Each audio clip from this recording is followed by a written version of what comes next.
ഈ ഇരട്ടത്താപ്പ് എന്നൊക്കെ പറഞ്ഞു കേട്ടിട്ടുള്ളൂ. അതിൻ്റെ ഒരു പ്രത്യക്ഷ ഉദാഹരണം ഇപ്പോൾ CPM നോക്കിയാൽ കാണാം.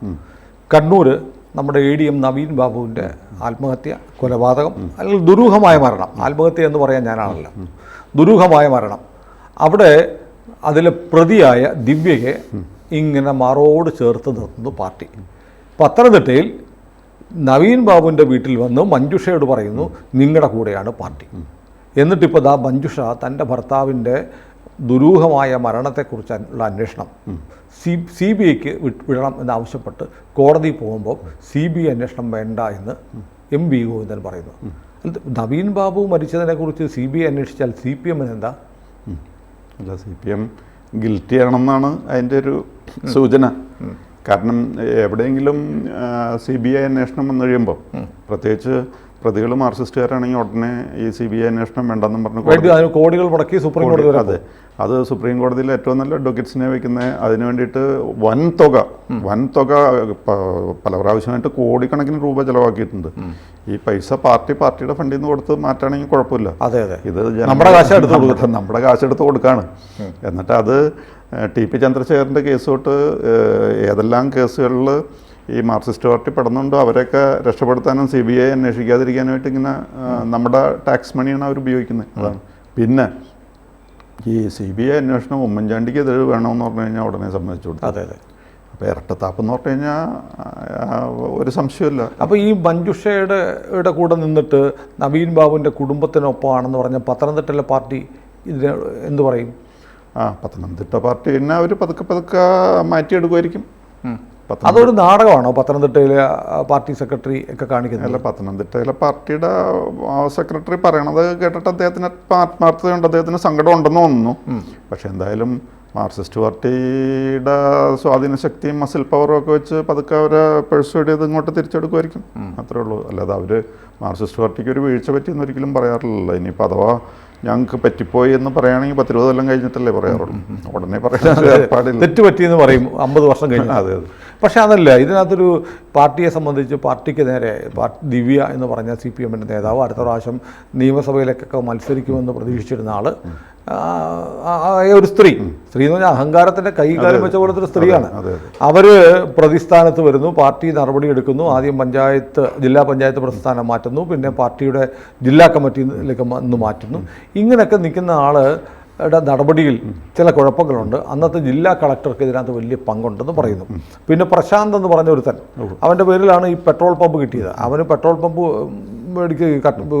കട്ടൻ ചായയും ദിനേശ് വീടിയും വലിക്കാൻ വരുമാനമില്ലാത്ത ആൾ എങ്ങനെ പമ്പെടുക്കാൻ പോയി? ഇങ്ങനെ ഒരുപാട് ദുരൂഹതയുണ്ട്. കളക്ടർ എടുത്ത ഒരുപാട് പ്രശ്നം, കളക്ടറുടെ കോൾ റെക്കോർഡ്സ് പരിശോധിക്കണമെന്ന് മഞ്ജുഷ ആവശ്യപ്പെടുന്നു, അത് ചെയ്യുന്നില്ല. ആ കളക്ടറെ തൊടുന്നില്ല. അപ്പോൾ ഇത്തരം ഒരുപാട് ദുരൂഹതകളുണ്ട്. അദ്ദേഹം ഈ കളക്ടർ ADM എവിടെയൊക്കെ പോയി എന്നതിൻ്റെ CCTVകൾ പരിശോധിക്കുന്നില്ല.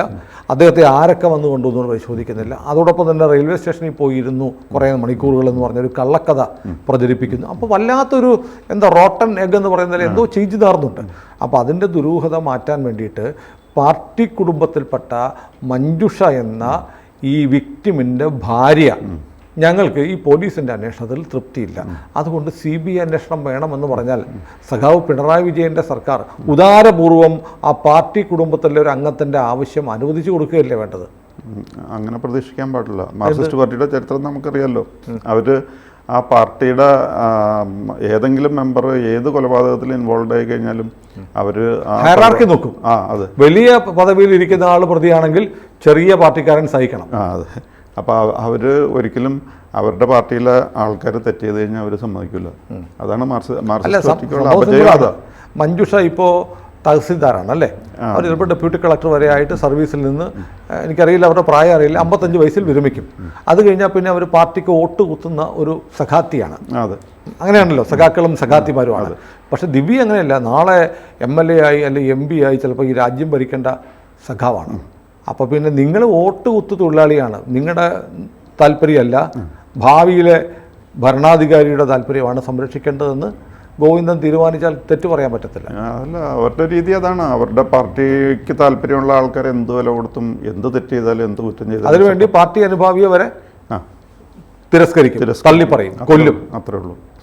അപ്പോൾ അത് മാർക്സിസ്റ്റ് പാർട്ടിയുടെ ഒരു ട്രെൻഡ് അതങ്ങനെയാണല്ലോ. അവർ എന്ത് തെറ്റ് പാർട്ടിക്കാർ ചെയ്ത് കഴിഞ്ഞാലും സ്വന്തം പാർട്ടിക്കാരാണെങ്കിൽ അവർ സപ്പോർട്ട് ചെയ്യും. അതിപ്പോൾ നമുക്ക് അനുഭവങ്ങളിൽ നിന്ന് അറിയാവുന്ന കേസാണല്ലോ അത്. ടി.പി. ചന്ദ്രശേഖരൻ്റെയൊക്കെ ഒരു കേസ് നമ്മൾ ടി.പി. ചന്ദ്രശേഖരൻ പാർട്ടി വിട്ടുപോയായിരുന്നു. പാർട്ടി വിട്ടുപോയി. മഞ്ജുഷയും കുടുംബവും പാർട്ടിക്കൊപ്പമാണ് ഇപ്പോൾ. അതെ. പക്ഷേ ഈ അദ്ദേഹത്തെ 51 വെട്ടുവെട്ടിയവരെ ന്യായീകരിക്കാനും രക്ഷിക്കാനും പാർട്ടി ചെയ്യാവുന്ന എന്തെല്ലാം ഹ്യൂമൻലി പോസിബിളാണോ അതൊക്കെ അവർ ചെയ്യുന്നുണ്ടല്ലോ. അത് അവരുടെ എല്ലാ കേസുകളിലും അതേപോലെ ഇപ്പോൾ ഒരു പാർട്ടി ഒരാൾ ബോംബുണ്ടാക്കുമ്പോൾ പൊട്ടിത്തെറിക്കും, ആൾ മരിക്കും. അവർ പറയും അത് ഞങ്ങളുടെ പാർട്ടിപ്പെട്ട ആളല്ല എന്ന് പറയും. പക്ഷേ കുറേ കഴിയുമ്പോൾ രക്തസാക്ഷി സ്മാരകം ഉണ്ടാക്കും. അല്ലാതെ ഈ ബോംബ് നിർമ്മാണം തെറ്റാണെന്ന് അവർ പറയില്ല. ബോംബ് നിർമ്മിച്ച ആൾ തെറ്റാണെന്ന് അത്ര പ്രതിരോധമാണ്. ഞാൻ ആലോചിക്കാറുണ്ട് ഇവരെയൊക്കെ ഈ യുദ്ധം വരുമ്പോൾ അല്ലെങ്കിൽ ഈ സംഘർഷ ഉള്ള അതിർത്തി കൊണ്ട് ബോംബറിയാൻ, കാരണം പ്രതിരോധിക്കാൻ മിടുക്കന്മാരാണല്ലോ. അതെ. അപ്പോൾ ഈ പഴയ പല സുകുമാര കലകളും ഇപ്പോൾ നമ്മുടെ കേരളത്തിൽ നിന്ന് അപ്രത്യക്ഷമാകണം. ഇപ്പോൾ ഉദാഹരണത്തിന് പണ്ടൊക്കെ ബസ്സിൽ കയറി പോക്കറ്റ് അടിക്കുന്ന ഏർപ്പാടുണ്ടായിരുന്നു. ഇപ്പോൾ പോക്കറ്റ് അടിക്കാരെ ഒന്നും കാണാറില്ല. ചിലർ ടിക്കറ്റ് എടുക്കാതെ യാത്ര ചെയ്യില്ല. അങ്ങനത്തെ ആവക പ്രശ്നങ്ങളൊക്കെ ഇപ്പോൾ കേരളത്തിൽ അങ്ങനെയൊന്നും കേൾക്കാനേ ഇല്ല. പോക്കറ്റ് അടിയൊക്കെ ഉണ്ട് സാറേ. ആണോ? സഞ്ചരിക്കാത്തതുകൊണ്ടാണ്. അല്ല, എന്നാലും കുറഞ്ഞിട്ടില്ലേ? വളരെ കുറവായിട്ടുണ്ടെന്ന് തോന്നുന്നു. എന്തോ ഉണ്ടെന്നാണ് കേൾക്കുന്നത്. അല്ല പണ്ടെന്ന് പറഞ്ഞു കഴിഞ്ഞാൽ തിരക്കുണ്ടെങ്കിൽ അങ്ങനത്തെ ഇപ്പം ഇല്ല, അങ്ങനത്തെ ഒന്നുമില്ല. അപ്പോൾ അതാണ് സാഹചര്യം. അതേപോലെ പല വിദ്യാർത്ഥികളൊക്കെ അല്പസ്വല്പം യാത്ര ചെയ്ത് കഴിഞ്ഞാൽ അല്പസ്വല്പം പഠിച്ചു കഴിഞ്ഞാൽ ഉടനെ ക്യാമ്പസ് റിക്രൂട്ട്മെൻറ്റ് വഴി നല്ല നല്ല ജോലിയൊക്കെ കിട്ടിപ്പോകുന്നു. ഈ മാറ്റങ്ങൾ, ഈ പോക്കറ്റ് അടി തൊട്ടുള്ള ക്യാമ്പസ് റിക്രൂട്ട്മെൻറ്റ് വരെയുള്ള മാറ്റങ്ങൾ കേരളത്തിൽ സംഭവിച്ചിട്ട് ഒരുപക്ഷെ ആ മാറ്റമൊന്നും ഉൾക്കൊള്ളാത്തൊരു പാർട്ടി CPM ആണ്. കാരണം അവർക്ക് ഈ ബോംബ് നിർമ്മാണത്തിന് തൊഴിലാളികളെ കിട്ടുന്നുണ്ടല്ലോ. അതെ. അവർക്ക് റിക്രൂട്ട് ചെയ്യാൻ പറ്റുന്നുണ്ടല്ലോ. വേറെ ഏത് പാർട്ടിക്ക് അത് സാധിക്കുക? ശരിയാണ്.